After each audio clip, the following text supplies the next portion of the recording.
pad na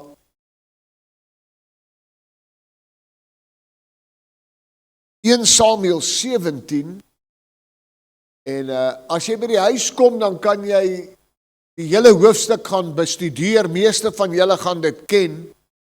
1 Samuel 17 deel rondom die hele situasie van Goliat en hoe hulle gereed gemaak het en bang was en dan bring dit die verhaal ook Dawid in. Nou ek sê nou verhaal, maar die geskiedenis. So 1 Samuel 17 kan jy gaan lees by die huis. Om tyd te spaar gaan ek net so 'n paar verse uithaal en vir jou wys wat ek vanmôre glo, God wil hê jy moet sien. Nou, in 1 Samuel 17 vers 10, lees ek dat hulle sê, verder sê hierdie Filistyn, ek daag die slagordes van Israel vandag uit. Gee my 'n man, dat ons kan veg. Dit was sy uitdaging. Dit was sy roep. Dis wat hy met gekom het, sy bloeddorstigheid. En toe hy dit doen, toe is daar 'n bedreiging vir die volk van God, vir die weermag wat hom moes kon verslaan en die volk beskerm. Jy sien, baie keer dink ons het iemand wat ons kan help as dit nodig raak, en dan wanneer die bedreiging kom, hardloop daai eerste weg. Ons moenie valse hoop bou nie. Ons moet vanmôre hoor wat God se plan is vir my en jou. Goed, so dis die situasie. En nou, aan die ander kant, vers 11, die koning Saul, hy is daar, hy hoor hierdie man praat. Vers 11 sê, toe Saul en die hele Israel hierdie woorde van die Filistyn hoor, was hulle verskrik en bevrees. In ander woorde, hulle het nie 'n antwoord gehad nie. Hulle was verskrik en bevrees. As jy 'n antwoord het, is jy nie verskrik nie. As jy 'n antwoord inbring, kom jy nie bevrees in nie. Maar hierdie mense, hierdie koning en sy weermag het geen. En onmiddellik, wat doen Saul?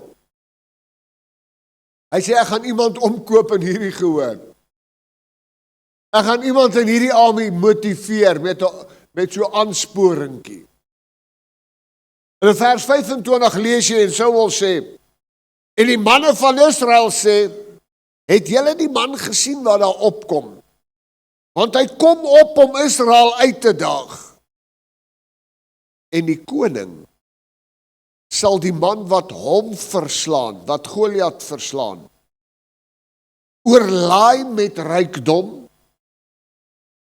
Ook sal hy sy dogter aan hom gee en sy familie in Israel vrystel van belasting. Nou, dis 3 goed wat gewoonlik mense sal motiveer.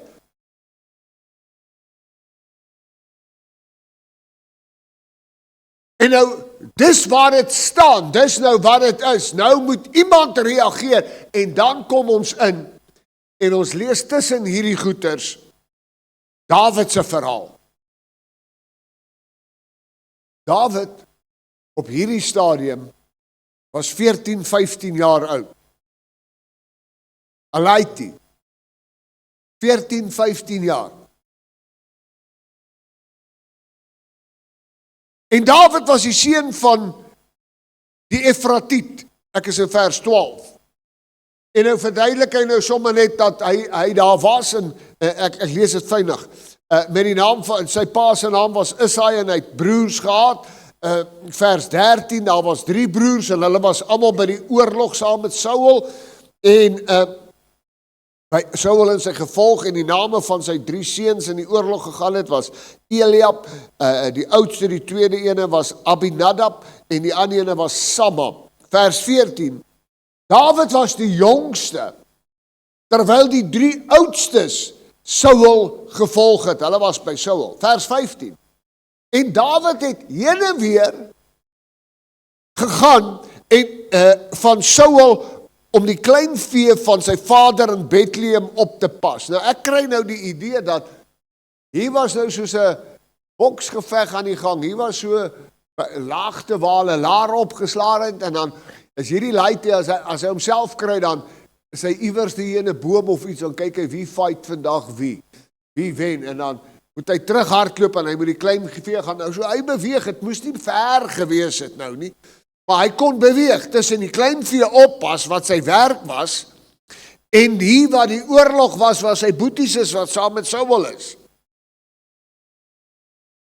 En toe het Isaai aan sy seun Dawid gesê, neem tog vir jou broers 'n eva van hierdie gebraaide koring en hierdie 10 brode, en bring dit gou vir jou broers na die laar toe, so dit kon nie te ver gewees het. Maar nou moet jy hoor, wanneer Saul 'n held soek, sit hy 'n prys uit. Wanneer 'n vader sy kinders in die oorlog is, stuur hy vir hulle die beste. Ons is so vuisfoos oor die waarheid. Ons is so vuisfoos oor hierdie goed. Maar vanmôre wil ek jou aanmoedig. Luister vanmôre vir 'n paar oomblikke, want hier gaan goed gebeur wat jy nie gesien het nie. En nou saam met hierdie kos vir die seuns, stuur hierdie pa vir Dawid en hy sê, maar vat hierdie 10 skywe kaas met jou, moet jy bring na die owerste oor 1000. En jy moet ondersoek doen na die welstand van jou broers en van hulle 'n pand terugbring. Hy's 14. En hierdie is sy verantwoordelikhede van sy pa. Hy pas die kleinvee op. Hy vat kos vir sy broers. Hy bring 'n blessing vir die owerste oor 1000. En ek sal seën diegene wat jou seën. So begin die groter prentjie sien in 2026. En dan sê die pa vir hom, verneem 'n bietjie na die welstand van jou broers. Moenie net die kos daar neergooi en weghardloop nie. Vra 'n bietjie, hoe gaan dit daar by hulle?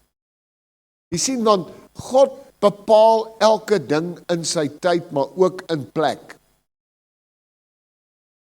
God wou hê Dawid moet iets hoor, wat hy nie dalk sou gehoor het, as hy net neergegooi en gehardloop het nie.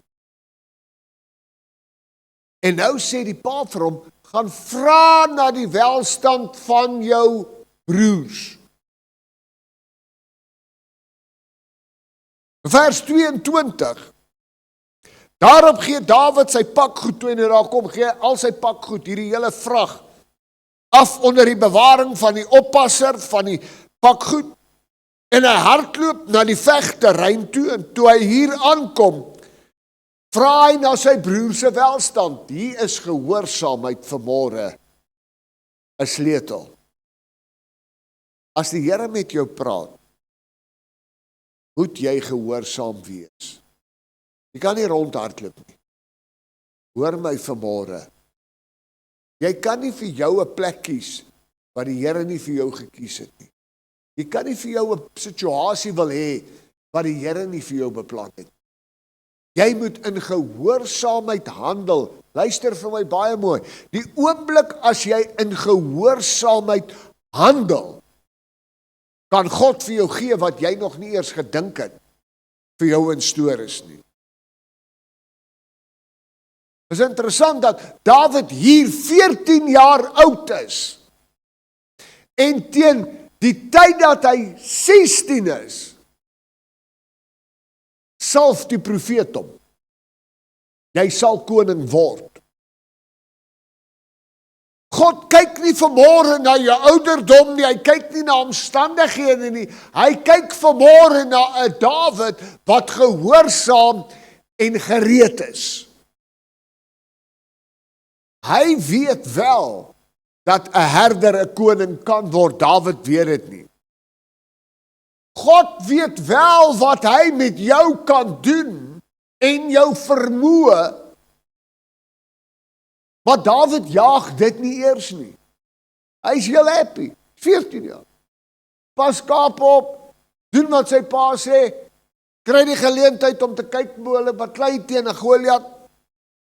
En dan kan hy huis toe gaan. En hy kan gaan vertel, dit gaan goed met sy boeties. En hy moet 'n pand saambring. Hy moet iets fisies saambring. En in hierdie situasie, terwyl hy daar is, hoor hy, sy ore hoor 'n bedreiging vir die geseëndes van die Here. Hy's 'n laaitie, hy's nie 'n soldaat. Hy het niks daar verloor nie, behalwe dat hy moet kos aflaai en iets saamvat, laat sy pa kan sien, die seuns leef nog. Maar nou moet u hoor. En terwyl hy met hulle spreek, terwyl hy nog so daar is, kom hierdie baasvegter uit, Goliat.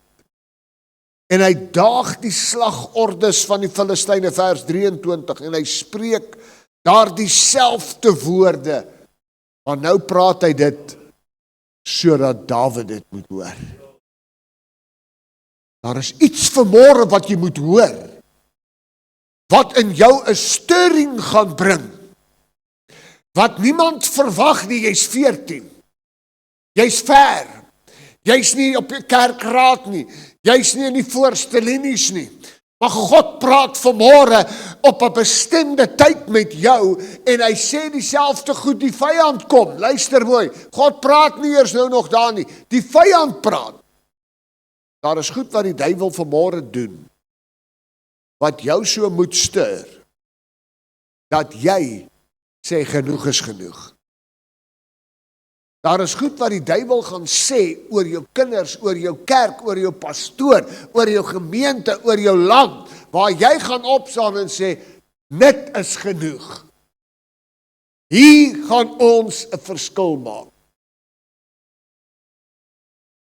Iemand moet dit hoor vanmôre. En dan kyk Dawid en hy's glad nie happy wat hier gebeur nie. Hy's opgeroer deur wat die duiwel sê, maar hy vra 'n vraag. Hy's 14 jaar oud. Hy het nog nie 'n saak met hy gaan koning word nie. Op 14 jaar oud, as jy vir 'n kind sê, sny vir my gras, sê hy, hoeveel kry ek? En werk dit nie so nie? As jou kind stikkend. Hy moet kan vra, hoeveel gaan jy kry? Dawid, vers 18. Ekskuus, nou is ek op die verkeerde plek. Vers 26, daarop het Dawid, die manne wat by hom staan, hy staan nou hier, nou vra hy vir die ouens, ek is nog nie lank genoeg hier nie, hy sê, wat sal met die man gebeur wat hierdie Filistyn verslaan? En die smaad van Israel af wegneem. Wat kry ek as ek commit? En onmiddellik is mense, hoe pastoor, nee, jy moet dit doen asof vir die Here. Dit is so. Dis hoekom hy sê, as ek hierdie Filistyn verslaan en die smaad verwyder. God soek 'n man om 'n verskil te maak aan 'n vyand. Maar hy roep nie 'n profeet nie. Hy praat en daar roep hy niemand spesifiek nie, maar een man sê, wat gebeur met die ou? Wat kry die ou wat hierdie ding kan doen? Want hy doen dit vir die volk. Luister vanmôre, geen mens, Dawid, nie jy, niemand, kan verander as hy nie sekerheid het oor die beloning nie. As jy in 'n wedren inskryf, wat is die eerste ding? Jy weet jy gaan 'n medalje kry. Jy weet die eerste 3 gaan geld kan wen. Dis vandag nog so. Jy gaan nie vanmôre begin vas en bid. Jy gaan nie vanmôre begin kerk toe kom as jy nie besef wat dit vir jou bied nie. As jy dit nou maar net doen om hemel toe te gaan niemand dit wil doen nie. Maar daar's 'n prys, 'n dieper prys. Daarom moet jy vanmôre weet wat dit vir jou inhou.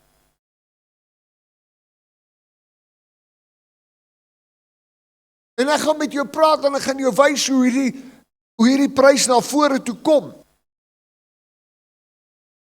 In die Nuwe Testament, in 1 Korintiërs 9 vers 24 skryf Paulus en hy sê hierdie ding. Weet julle nie dat die wat op die baan hardloop wel almal hardloop, maar dat een die prys ontvang nie? Hier praat ons van 'n prys ontvang. Almal neem deel in die geesteslewe en almal oral, maar iemand ontvang die prys.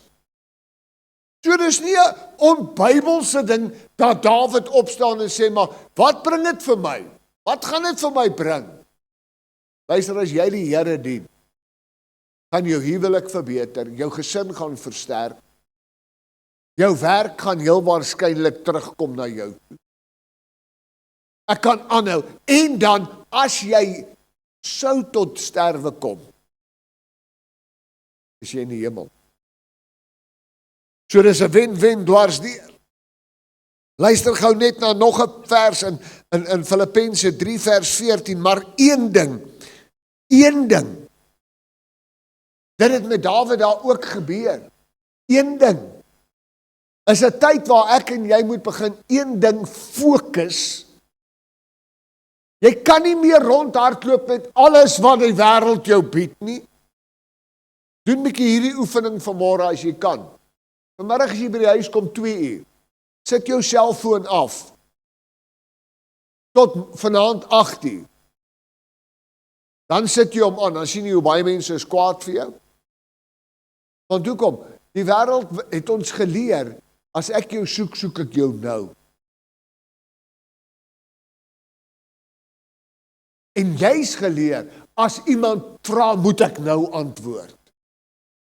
En jy kom nie meer met God in aanraking nie. Jy hoor nie meer sy stem nie, dis al wat die duiwel wil hê. Jy kan die hele dorp besig hou, jy moet net nie God se stem hoor nie. Jy moet net nie hoor dat daar in hom 'n vermoë is wat jou kan seën en vorentoe vat nie. Die een ding, ek vergeet die dinge wat agter my is en ek strek my uit na wat voor is, 26, ek strek my uit na wat voor is en ek jaag na die doel om die prys te verkry. Wat Dawid eintlik sê is, ek is bereid om hierdie oorlog te fight, wat kry ek uit? Het jy vanmôre 'n doel vir 2026 in hierdie gemeente? Wat is jou doel? Pastoor, die stoele, pastoor, die mense moet meer word. Het jy al ene na die Here toe gelei? Het jy al gekom en gesê, help my dat ons iemand na die Here toe kan lei? Ek jaag, ek vergeet die dinge wat agter my is. Ek het een doel in my lewe en die doel vir nou is, Dawid sê ek wil Goliat plat hê. Hy het nie sy oog op die troon nie. Hy het niks nie. Hy sê ek wil hierdie man wat so praat oor Israel, wil ek vernietig. En nou wil ek weet, wat kry ek? Kolossense 2 vers 18 gaan verder en hy sê, laat niemand julle van julle prys beroof nie. En as ek tyd gehad het, sal ek nog oor Dawid hierdie goedjies praat, want sy broers wou hom beroof. Sy broer sê, jy's arrogant. Die mense om hom, die groot soldate sê, waarvan praat hierdie laaitie?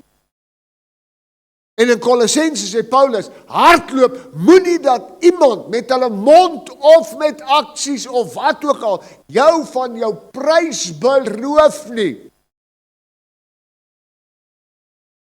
Hoeveel mense het al hulle pryspas weggegee, net omdat hulle oë afgehaal het van dit wat hulle moes doen. As jy die prys vanmôre wil kry, Dawid, is daar verandering nodig. Dawid, jy sal die broodmandjie moet los en oorlog maak, soos nog nooit van tevore nie.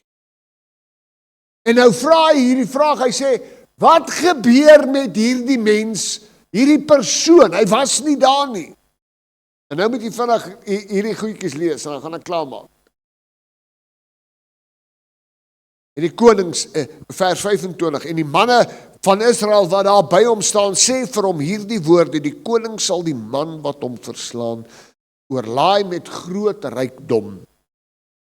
Ook sal hy sy dogter aan hom gee, en sy familie in Israel vrystel van belasting. Hy hoor die pakket. Maar vir ons is daar weggebere 'n ewige kroon. 'n onverwelklike kroon wat God self vir jou sal gee. En aan elkeen wat oorwin, aan hulle sal gegee word, sê die Bybel. Met wit klere bekleed te word, op trone te sit, met krone geseën te wees. God het 'n troon, ewige lewe, vol van heerlikheid vir jou reeds beloof.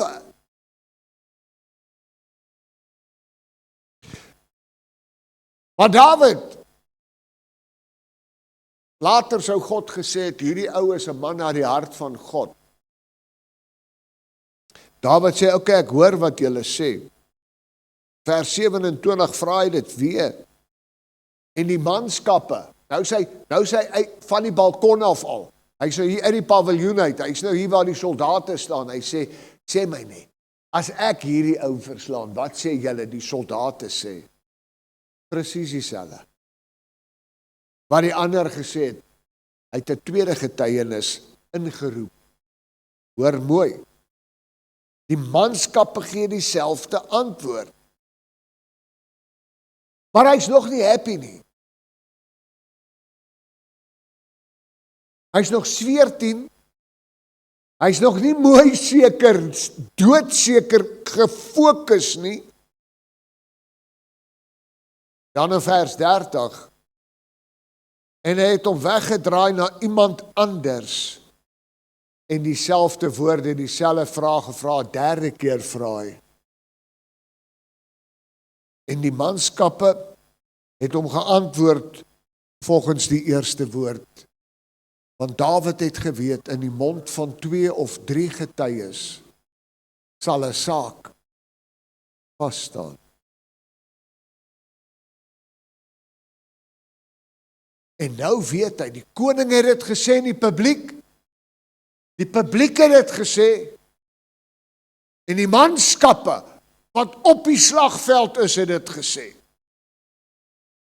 En hy besef, hy gaan met rykdom oorlaai wees. Hy gaan die koning se dogter kry, en hy en sy hele familie gaan belastingvry lewe. Kom ons los die ander twee nou uit. Kom ons vat die laaste een. As ek vir jou waarborg, as jy saam met my vir 'n maand vas en bid, is jy belastingvry vir die res van jou lewe. Dink jy daar is so een of twee ouetjies wat dit gaan oorweeg om te vas? Jy sien, waar jou kat is, gaan jou hart wees. Dawid het nie 'n idee dat daai vrou wat hy gaan kry, vir hom moeite gaan veroorsaak.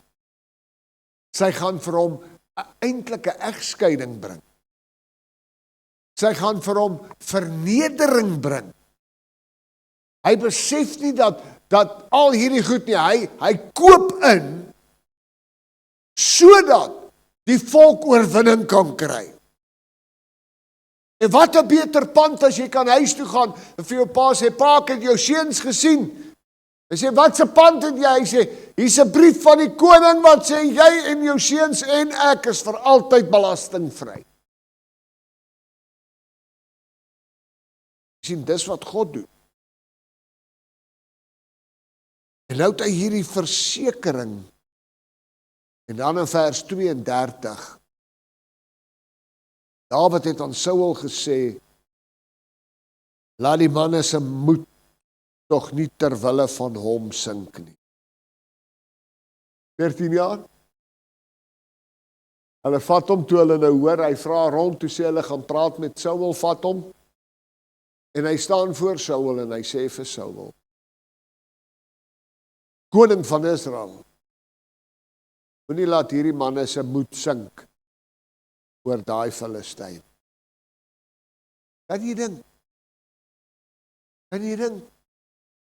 Ingestap as 'n herder, 'n seentjie wat vir sy boeties kom kuier, en hy hoor die regte prys. Hy sê, I have decided. Kyk bietjie om jou, sy broer sê vir hom, jy's arrogant, sy broer sê, wat vang jy aan, jy gaan ons naam verneder. Moenie! As meer mense wat jou probeer ontmoedig, om te doen wat God wil hê, jy moet doen met jou lewe. Hulle gaan vir jou al die redes gee. Onthou, ons ken jou, ons het jou daar gesien dit doen, ons gaan jou daar, dit, dat. Dawid sê, koning, kom ek en jy praat. Moenie laat hierdie mense se harte bang raak. Dan kyk hy na die koning. Hy sê hier die volgende sin. Die dienaar sal gaan en ek sal teen hierdie Filistyn veg.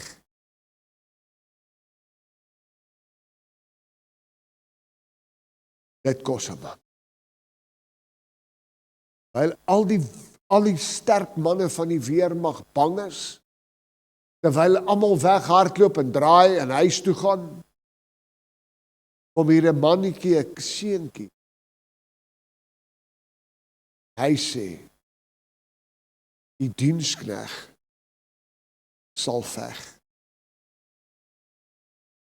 En daardie oomblik verander hy sy hele destiny.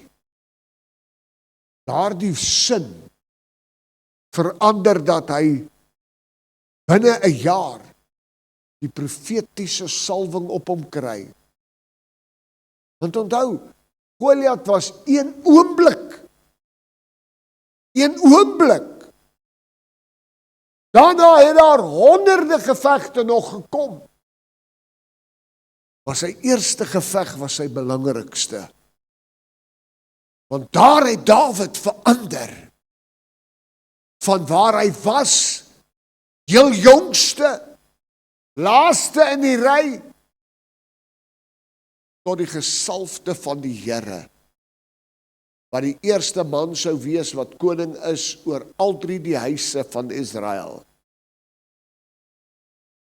Dit het nie dadelik met hom gebeur nie. Na Goliat het daar 17 jaar verloop voordat hy gesalf was as koning.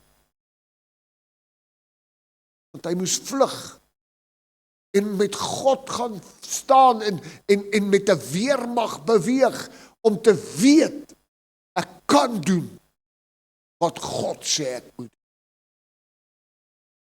En elke ding wat jy vanmôre in Lydenburg deurgegaan het, het jou in 'n posisie gebring, sodat jy iewers 'n gesprek moet hê vanmôre wat sê, Here, wat is in dit?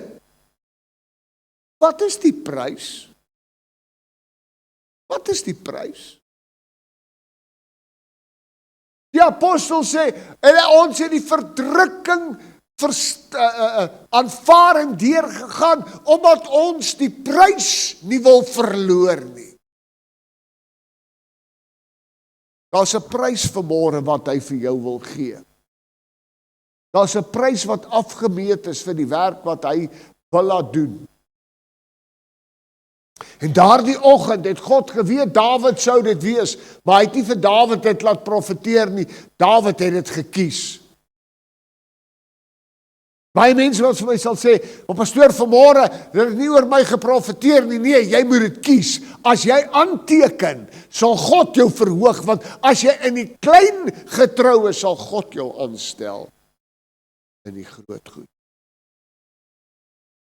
Die beginsel van God sê elke keer, wat die arbeider is sy loon werd. Dit was nog nooit oor my geprofeteer nie. Nee, dis tyd dat jy in geloof opstaan, God vertrou en sê ek teken aan.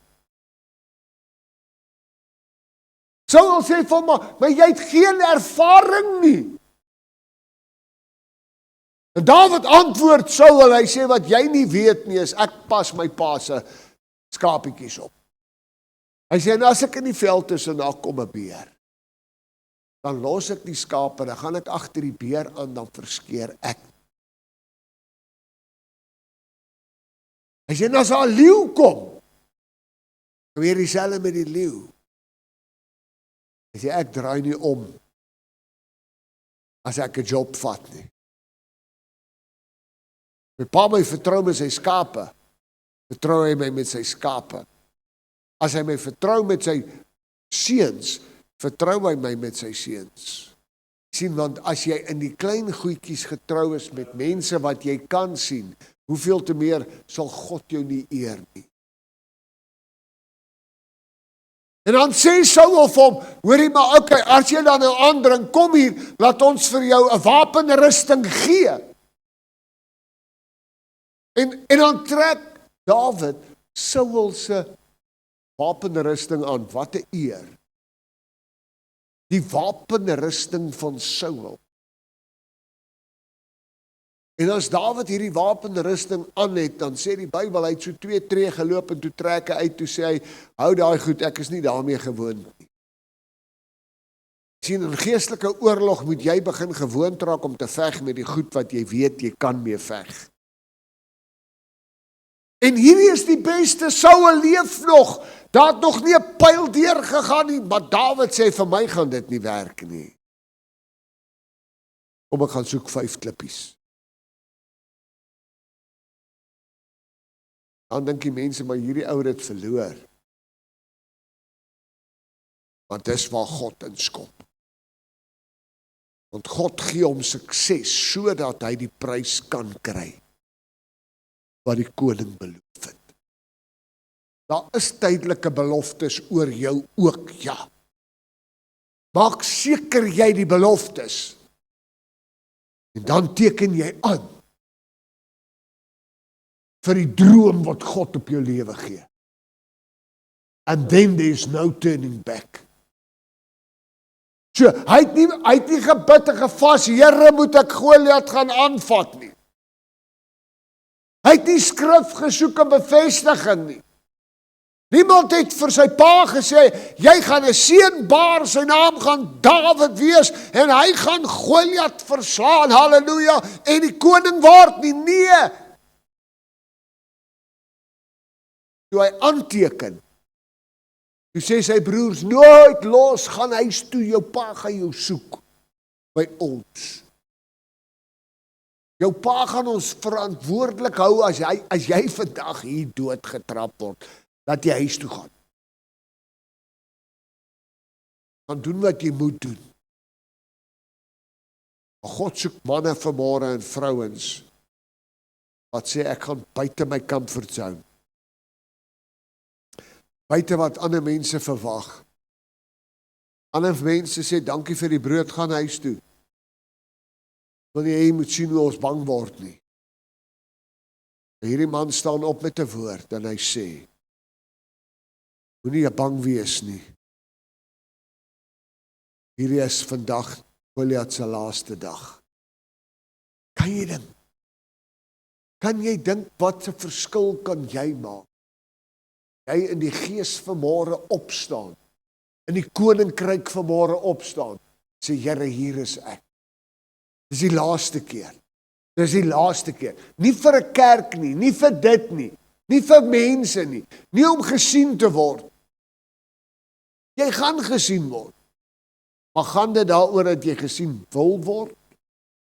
Of gaan dit daaroor dat Goliat moet sterf? Tot vandag toe onthou ons Dawid. Hoekom? Want hy het Goliat gewen. Was dit sy eindbestemming? Nee, dit was sy eerste geveg. Daar was honderde ander wat gevolg het. Wat gaan jy in 2026 doen? Met jou roeping? Met die bedreiging wat hier daar buite is? Hier's baie bedreiging. Jy het nou gesê. Ons dink alles is wonderlik. Daar's 'n dit en 'n dat en 'n jeug die en 'n jeug daai. Maar gaan kyk by jou kind, wat weet hy werklik? Ken hy Jesus? Ken jy Jesus vanmôre in die krag van sy opstanding? Die mense wil net by 'n kerk behoort. Baie pastore en dominees se gemeentes wil net hê my kerk moet vol wees. Want dan kan ek daarom sê, toe ek daar was die kerk vol. As ons hierdie kerk môre toemaak, wie is gereed vir die hemel? Dis die vraag. Dis die vraag. En hydag vir julle gesê, 2026 een van my nuwejaarsvoornemens is, ek gaan nooit weer lieg op 'n begrafnis.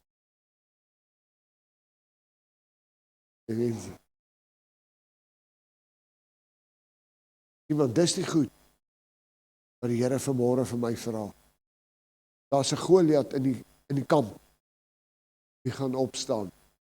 Daar's goed wat die Here by jou wil hê, wat anders is as wat jy gedink het. God roep jou vanmôre. Wat is jou antwoord? Vader, ek dank U vanmôre. Ek dank U dat U soos Dawid met ons werk, om ons op te laat staan in die krag van U kruis. Ek dank U, Here, dat dit wat U vir Dawid gedoen het, U vanmôre vir ons kan doen.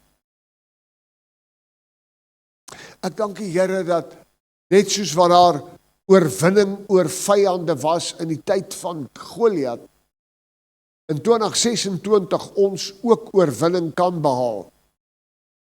Oor elke vloek en elke mag en elke binding. Elke aanval, elke wapen wat opgeneem word teen U en teen U kennis wil ons kanselleer vanmôre en ons roep lewe en oorwinning oor ons harte en gemeente. Help ons vanmôre, Here, om nie dieselfde te wil bly nie, maar om te wil verander van hierdie klein seentjie, hierdie skaapoppasser, na die held van God, wat vyande uitskakel. Dankie dat U dieselfde God is wat vir 'n engel gesê het, gaan sê vir Gideon, staan op, dapper held. Dankie dat U dieselfde God is wat Dawid voorberei het in die gevegte met beere en leeu's. Dankie, Here, dat elke dag wat in my lewe verby is, nie verlore was nie, om my gebring het sodat ek vanmôre op 'n plek kan wees waar ek kan antwoord, hier is ek, u dienskneg, stuur my, gebruik my, werk in my.